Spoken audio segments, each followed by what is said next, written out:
Hello friends, घमंड में इंसान अक्सर ही सही गलत का फर्क करना भूल जाता है। कभी मनुष्य अपनी देह पर घमंड करता है, कभी पैसों पर घमंड करता है, कभी अपने पद प्रतिष्ठा पर घमंड करता है। तो दोस्तों, हमें इस बात को अच्छे से समझ जाना चाहिए कि कुछ भी परमानेंट नहीं है संसार में। इसको देखते हुए मनुष्य को घमंड ना करते हुए हमेशा सभी का भला करना चाहिए, क्योंकि दोस्तों संसार में एक जीव आता है और दूसरा चला जाता है, यही दुनिया की रीत है।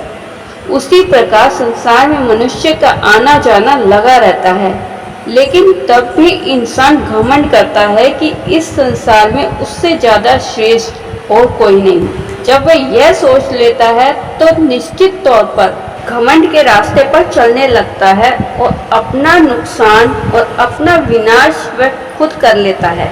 वह जिस बात का घमंड करता है या गुमान करता है, तब उस क्षेत्र में उन्नति और तरक्की नहीं कर पाता।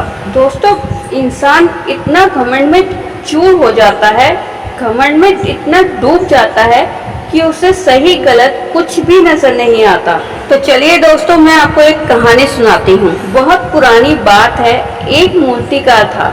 इस मूर्तिकार का नाम दूर दूर तक फैला था, मतलब इसकी शोहरत देश विदेश में भी थी। वह जो भी मूर्तियाँ बनाता था बिल्कुल एकदम असली जैसी लगती थी और उसे इस बात का घमंड हो चुका था कि मैं बहुत अच्छी मूर्तियाँ बनाता हूँ।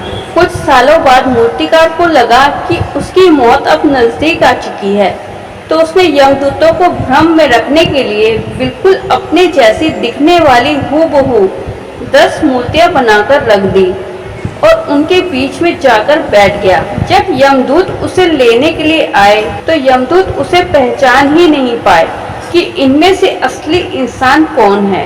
यमदूत ने सोचा, मूर्तिकार के प्राण ना लिए तो सृष्टि का नियम टूट जाएगा और अगर मूर्तियों को तोड़ा तो कला का अपमान हो जाएगा। तब यमदूत दुविधा में फंसा हुआ था। फिर उसने कुछ सोचकर एक तरकीब निकाली।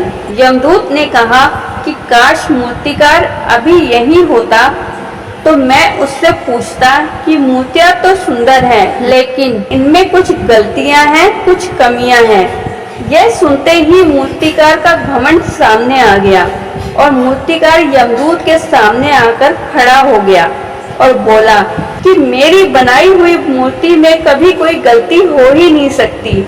मैं बिल्कुल जीवित मूर्तियाँ बनाता हूँ। और यमदूत मूर्तिकार को सामने देखकर झट से उसका हाथ पकड़ लेता है और बोलता है, बस यही गलती तुम कर गए कि मेरे सामने आ गए, क्योंकि बेजान मूर्तियां कभी बोला नहीं करती। और मूर्तिकार भूल गया था कि यमदूत उसे लेने आया था। तो दोस्तों, इस कहानी को बताने का मतलब सिर्फ यही है कि जब आप किसी भी काम में एक्सपर्ट हो जाते हो या किसी भी काम में महारत हासिल कर लेते हैं, तो उसका आपको बिल्कुल घमंड नहीं करना चाहिए, क्योंकि आप जब घमंड करते हैं तो उस किए हुए काम का कोई महत्व या इम्पोर्टेंस नहीं रह जाती, बल्कि आपके द्वारा किए हुए काम के महत्व को वो कम कर देता है और घमंड ही आपका विनाश का कारण बन जाता है। और फ्रेंड्स, आप सभी जानते ही हो, घमंड के कारण ही रावण, कंस और कौरवों का विनाश हुआ था। इच्छा मृत्यु का वरदान प्राप्त भीष्म पितामह को अर्जुन ने बाणों की शैया पर लिटा दिया, जबकि भीष्म पितामह चाहते तो तुरंत ही भगवान से मृत्यु मांग सकते थे, लेकिन उन्होंने ऐसा इसलिए नहीं किया क्योंकि भीष्म पितामह के अनुसार दुर्योधन के पाप का अन्न ग्रहण किया था। इस कारण भीष्म पितामह ने महाभारत समाप्ति के बाद अपनी मृत्यु स्वीकार की। जब तक इस पाप का अन्न उनके शरीर से खून की एक एक बूंद से नहीं निकल गया, तब तक उन्होंने अपने प्राण नहीं त्यागे।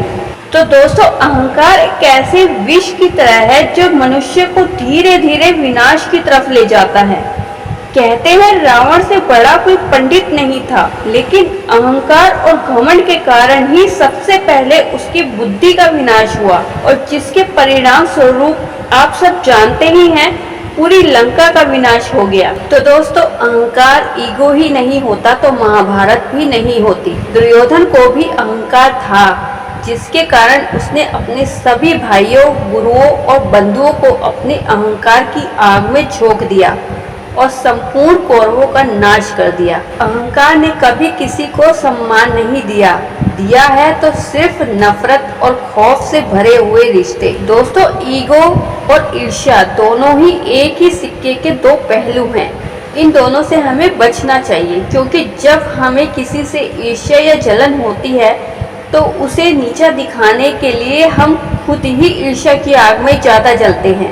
सामने वाले का बुरा करने से पहले तो हम खुद का ही बुरा करते हैं और ना जाने कितनी परेशानियों और बीमारियों को गले लगाते हैं। एक बात हमेशा याद रखना, दूसरों का बुरा करके कभी किसी का भला नहीं हुआ। इसलिए अहंकार और ईर्ष्या को त्यागो, अपने काम की तरफ आगे बढ़ो। अगर आपको सफलता मिल रही है तो घमंड मत करो, और अगर असफलता मिल रही है तो दूसरे से जलन मत रखो, बल्कि अपनी सक्सेस के लिए निरंतर कोशिश करते रहो। एक दिन आपको भी सफलता जरूर मिलेगी। तो आखिर में यही कहेंगे कि अहंकार को हावी मत होने दो, और इससे बचना है तो खुद को संभालना होगा और अपनी सफलता के रास्ते पर चलना होगा। तो दोस्तों, आशा करती हूँ कि आपको वीडियो पसंद आई होगी। अगर पसंद आई है तो वीडियो को लाइक और सब्सक्राइब जरूर करें, और मिलते हैं नेक्स्ट वीडियो में। तब तक के लिए धन्यवाद।